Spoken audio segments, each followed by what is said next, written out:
Kira-kira kalau ciri-ciri dan gejala dari kambuhnya pasien ini apa sih, Pak? Kalau yang paling sering itu, yang paling pertama itu biasanya gejala lama itu muncul kembali.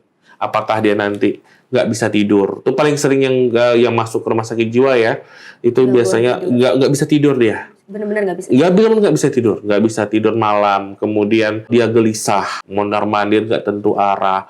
Kemudian biasanya muncul halusinasinya muncul lagi. Ya ada yang bisik-bisik atau lihat bayang-bayang segala macam. Kemudian perilakunya mulai aneh. Kalau orang mandinya 2 kali sehari, dia mandinya bisa 5 kali sehari. Orang mandinya pakai air, dia nggak mandi pakai air, cuman nggak pakai sabun. Jadi memang perilaku seperti itu dia akan menunjukkan ciri-ciri bahwa dia ini kambuh kan. Iya, gitu. berarti dia mengalami halusinasi, depresi seperti itu ya, Pak? Iya, kira-kira lebih seperti itu. Pokoknya bertingkah tidak normal. Nah, itu dia. Yang nggak benar-benar aja dibikinnya.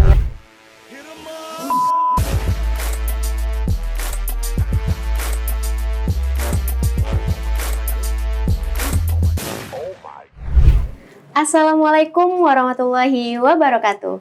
Halo Sobat Kominfo, kembali lagi dalam podcast Diskominfotik Provinsi Riau.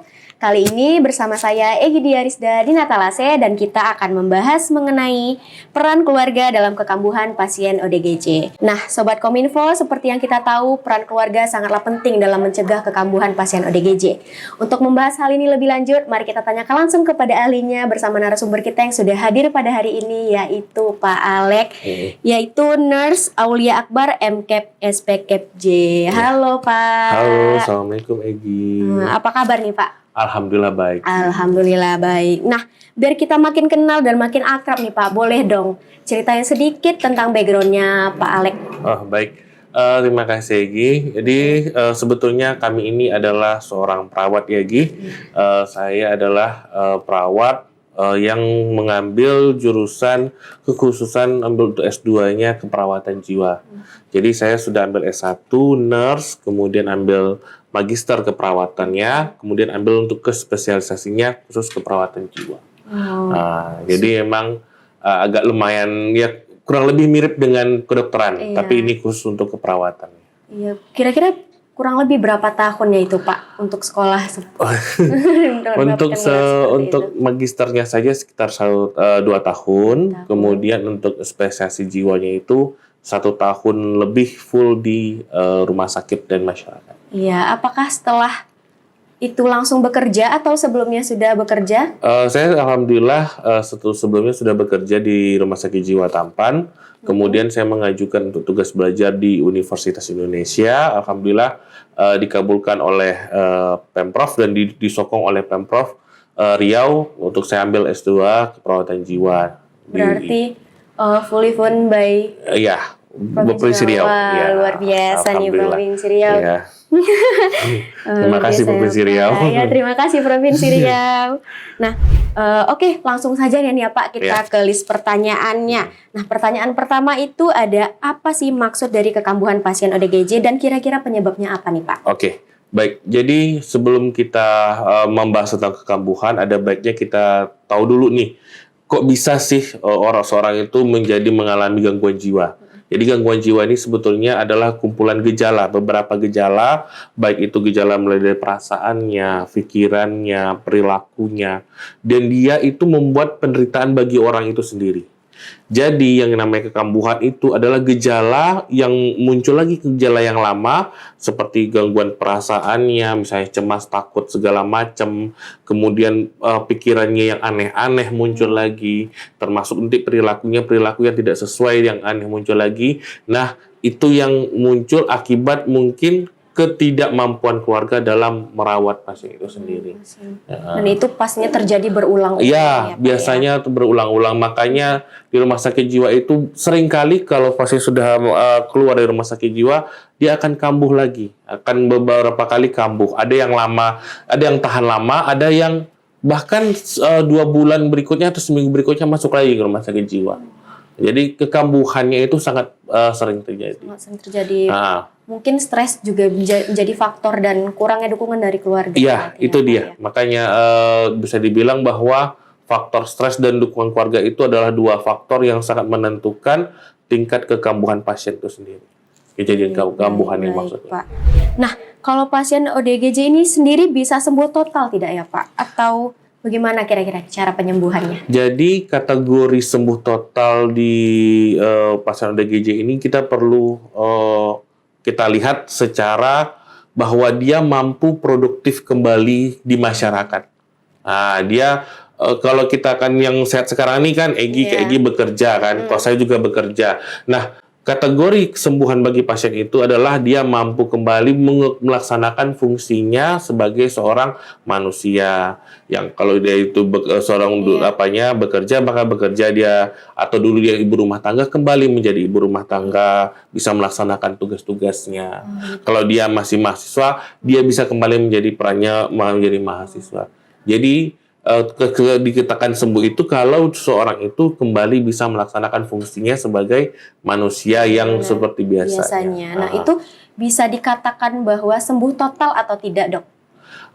Sembuh totalnya itu kalau pada pasien-pasien ODGJ ini dia harus minum obat. Harus obat. Berarti tidak sembuh total itu tidak ada tapi ya, Dok? terkontrol dengan obat. Oh, begitu. Sembuh dengan terkontrol dengan obat. Karena obat itu yang akan berusaha menekan perilakunya nanti, perilaku yang aneh-aneh itu. Kemudian kalau dia punya perasaan yang tidak tenang, perasaan gelisah segala macam, dengan obat itulah dia membantu mengendalikannya. Baik, Pak. Berarti walaupun dia sudah bisa beraktivitas seperti biasa, dia tetap tidak bisa lepas dari pengobatan dan juga sama terapi, seperti kita yang tiap hari makan nasi. Nah, Iya kan?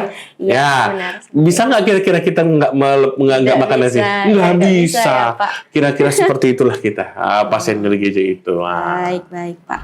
Nah, kira-kira kalau ciri-ciri dan gejala dari kambuhnya pasien ini apa sih, Pak? Kalau yang paling sering itu, yang paling pertama itu biasanya gejala lama itu muncul kembali. Apakah dia nanti nggak bisa tidur? Itu paling sering yang masuk ke rumah sakit jiwa ya. Itu biasanya nggak bisa tidur dia. Benar-benar nggak bisa. Nggak bisa tidur, nggak bisa tidur malam. Kemudian dia gelisah, mondar-mandir nggak tentu arah. Kemudian biasanya muncul halusinasinya muncul lagi. Ya ada yang bisik-bisik atau lihat bayang-bayang segala macam. Kemudian perilakunya mulai aneh. Kalau orang mandinya 2 kali sehari, dia mandinya bisa 5 kali sehari. Orang mandinya pakai air, dia nggak mandi pakai air, cuman nggak pakai sabun. Jadi memang perilaku seperti itu dia akan menunjukkan ciri-ciri bahwa dia ini kambuh kan. Gitu. Berarti dia mengalami halusinasi, depresi seperti itu ya Pak? Iya, kira-kira lebih seperti itu. Pokoknya bertingkah tidak normal. Nah, itu dia. Yang nggak benar aja dibikinnya. Benar, kalau seperti gangguan tidur, mungkin beberapa orang normal ada juga yang memiliki betul. Seperti itu ya. Cuman biasanya kalau orang normal biasanya hanya gangguan tidur saja, gangguan tidur atau gangguan alam perasaan saja, tapi tidak diikuti dengan gangguan perilaku. Nah, kalau ODGJ ini dia ada gangguan perilakunya, ada gangguan perasaannya, ada gangguan pikirannya. Nah, kalau orang yang memang gangguan mental emosional yang seperti tadi dibilang, itu cuma biasanya gangguan perasaan dan gangguan pikiran. Dia nggak tenang dengan perasaan gelisah. Tapi kalau ODGJ udah ada muncul gangguan perilakunya. Tidak sesuai lagi. Iya, itu bedanya. Iya, baik. Nah, cara mencegah kekambuhannya ini? Kalau dikatakan bagaimana sih cara mencegah kekambuhannya? Pertama, terutama kita harus menghindari faktor risikonya. Faktor risiko apa yang membuat si pasien ODGJ ini kambuh? Misalnya, dia selalu bermasalah dengan keluarganya yang satu orang ini. Maka sebisa mungkin jangan berhubungan dengan keluarga itu. Misalnya seperti itu, gitu loh. Jauhkan. Ya. Atau dia bermasalah dengan biasanya suka minum alkohol atau segala macam. Maka sebisa mungkin jauhkan dari alkohol. Berarti pemicu utamanya. Ya, pemicu utamanya dihindari. Ya. Selain pemicu utamanya dihindari, kemudian dia harus minum obat teratur. Karena obat teratur itu adalah cara-cara utama untuk mengendalikan perilakunya. Selain minum obat teratur, dukungan keluarga di sini bukan hanya dukungan materi ya, karena kan pengobatan tuh selalu ada menggunakan materi, ada emosi, perilaku segala macam, dukungan support gitu kan. Ya, sebetulnya merawat pasien jiwa ini yang membuat berat sekali itu bukan uangnya, bukan materinya, tapi nggak tahan perasaannya. Ya. Perangai pasien jiwa tuh Iya, agak ya bisa aneh-aneh lah. Ada yang suka belanja, Iya. belanja aja dia. Maka dari itu kalau udah ODGJ sebaiknya ke rumah sakit. Ke rumah sakit jiwa cepat. Jangan ditunggu-tunggu. Iya, jangan sampai terlambat. Jangan sampai terlambat. Iya. Pokoknya ini kayaknya udah mulai gejala nih, udah. Benar. Bawa sebentar rumah sakit jiwa, selesai. Gitu. Tentunya keluarga juga menciptakan lingkungan yang stabil ya. Iya. Itu sangat berpengaruh. Berpengaruh tuh, mendukungnya, terus memberikan dia pekerjaan, kegiatan. Kegiatan.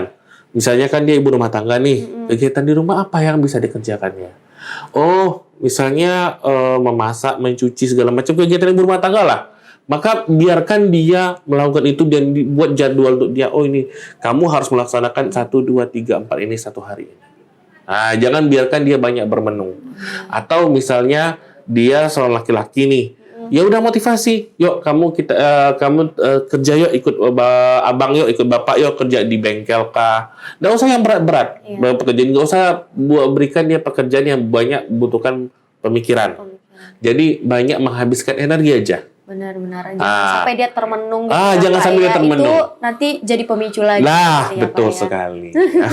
Ya, jangan sampai dia termenung. Udah pokoknya kalau bisa dia sibuk dengan apanya, udah bikin dia sibuk. Pokoknya bikin fisiknya capek aja, jangan sampai dia ada pikiran gimana. Itulah dia yang biasa saya sampaikan kepada pasien saya. Baik Pak Alex. Nah, menurut Pak Alex sendiri nih, keluarga itu apa sih? Tugas pokok keluarga itu apa? Tugas pokok keluarga. Keluarga itu kan sebetulnya kalau berdasarkan KBBI, berdasarkan ini segala macam ya, perundang-undangan. Keluarga itu kan adalah biasanya adanya hubungan perkawinan. Nah, kemudian orang-orang itu tinggal dalam satu rumah. Nah, jadi ada ikatan perkawinan, baik boleh ada ikatan perkawinan atau tidak, tapi mereka tinggal dalam satu rumah dan melaksanakan kegiatan hariannya di dalam rumah itu secara bersama-sama. Jadi seperti itu. Jadi makanya pasien jiwa ini harus hidup dalam keluarga. Kenapa? Karena agar bisa saling membantu. Itu dia. Karena kan nggak ada kita bisa hidup mengerjakan semua sendiri kan? Iya. Kita selalu bergantung kepada orang lain. Dan pastinya dengan keluarga. Iya, dengan keluarga itu. Karena memang tempat merawat ODGJ paling baik itu adalah di keluarga. Di lingkungan keluarga terlebih dahulu. Benar sekali ya Pak ya. Nah, kalau peran keluarga untuk pasien ODGJ-nya apa? Iya. Kira-kira menurut Pak Alex? Satu, tadi memberikan dukungan material pasti ya. Kemudian dukungan sosial. Kenapa? Karena biasanya di lingkungan kalau ODGJ ini ada banyak stigma. Maka perlu memberikan dukungan terhadap masyarakat, bahwa meyakinkan masyarakat bahwa dia ini sudah bisa kembali ke masyarakat. Yang ketiga, melindunginya. Melindungi dari apa? Dari faktor stresor tadi. Melindungi dari stigma masyarakat. Ya, kemudian memberikan dukungan untuk penyembuhannya. Ya, selalu mensupport dia. Mensupport si pasiennya. Jangan biarkan dia itu berjalan sendirian. Kalau nanti nggak dia sendirian, dia akan lemah. Karena nggak enak loh minum obat tiap hari. Ya, minum obat tiap hari, bayangin. Tiap hari, 3 kali sehari atau 2 kali sehari minum obat tuh nggak enak. Jadi support itu yang penting sekali. Harus ada yang support dan memantau. Memantau.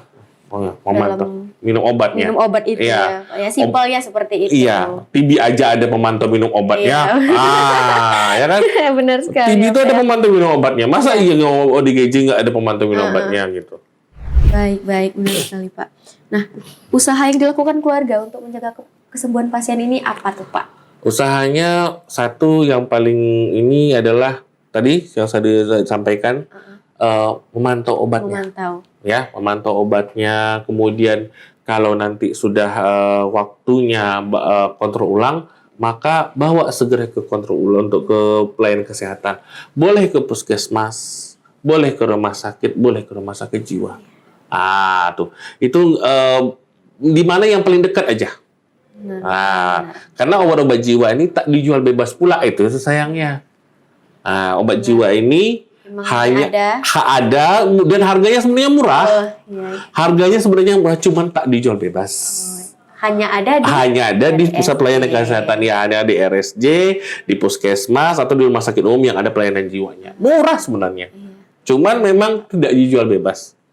Itu dia barangnya. Berarti memang keluarga Harus harus keluarga. harus bersama keluarga ke rumah sakitnya. Karena kalau pasiennya aja nanti bertanya dong, bahwa ini kenapa kok pasiennya aja yang datang gitu. Tidak ada dukungan dari Tidak ada keluarganya. Terus nitip obat ngasih taunya sama siapa? Iya, benar. Berarti tidak hanya dukungan biaya tapi dukungan emosional. Dan juga action tentunya sangat diperlukan ya Pak ya untuk mencegah kekambuhan pasien ODGJ ini. Nah, kalau peran rumah sakit jiwanya apa nih Pak? Nah, kalau untuk rumah sakit jiwanya, kalau secara pengobatan pasti ya, kita sudah banyak nih jenis-jenis pelayanan kita. Mulai dari rawat inap sudah ada, kemudian poliklinik sudah ada rehabilitasi mediknya juga sudah ada. Tuh ada banyak tuh rumah sakit medik, rumah sakit psikososial. Jadi terapi semua sudah ada, segala macam, ada TSM segala macam sudah ada di situ juga apanya.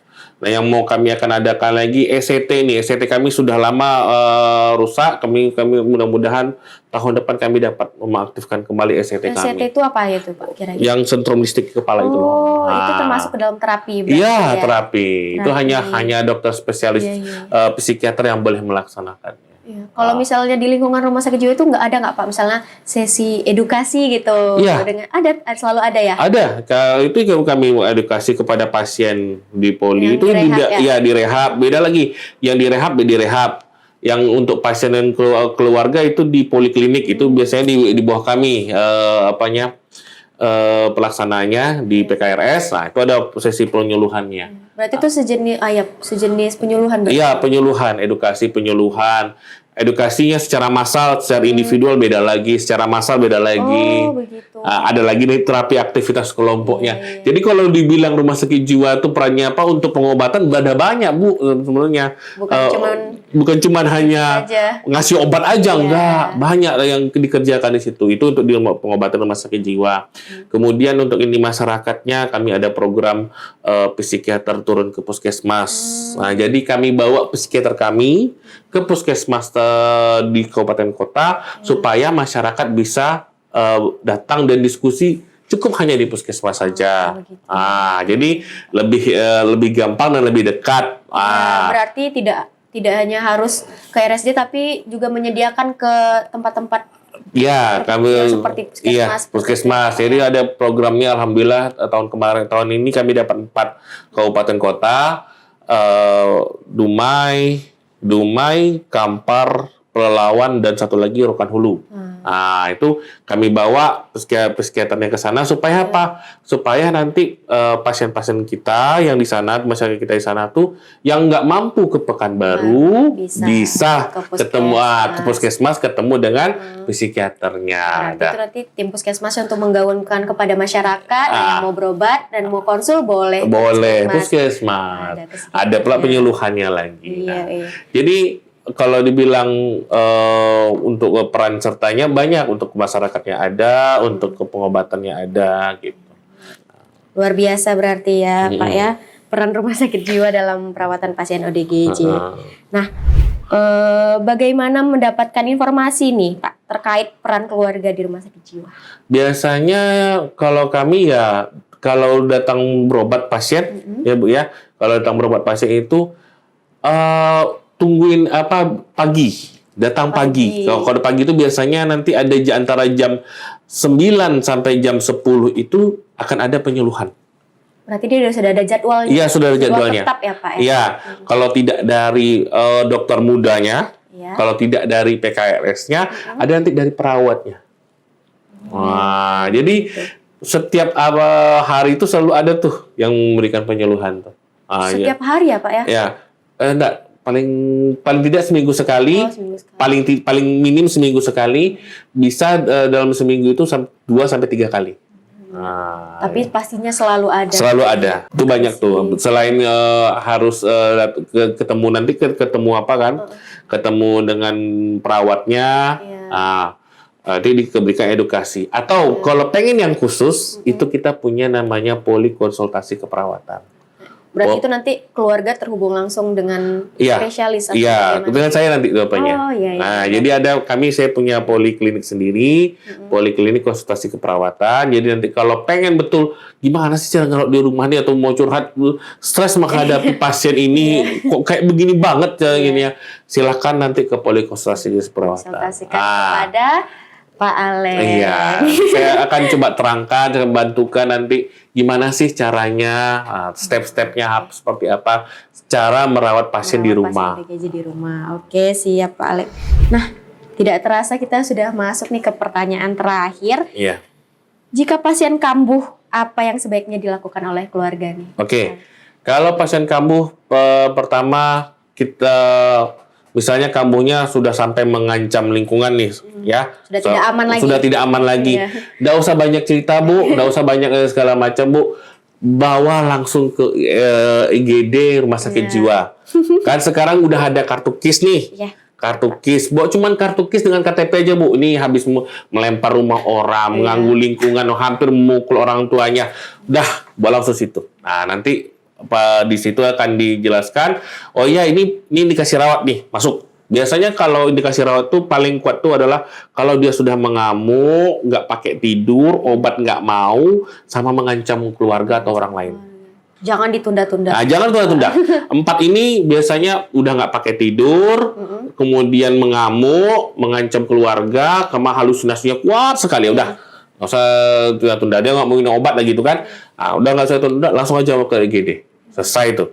Nah, jadi biasanya nanti langsung ketemu dengan masuk rawat inap. Paling sekitar, karena kita punya target 21 hari, biasanya pasien itu udah gejalanya sudah menurun. 21 hari sembuh, bisa 20. Oke, baik. Nah, jadi buat Sobat Kominfo nih yang mungkin keluarganya ada 4 gejala tadi ya dok ya, jangan ditunggu-tunggu, bisa langsung konsultasikan dan dibawa ke rumah sakit jiwa terdekat ya Sobat Kominfo ya. Nah, itu saja tadi dia Pak Alex.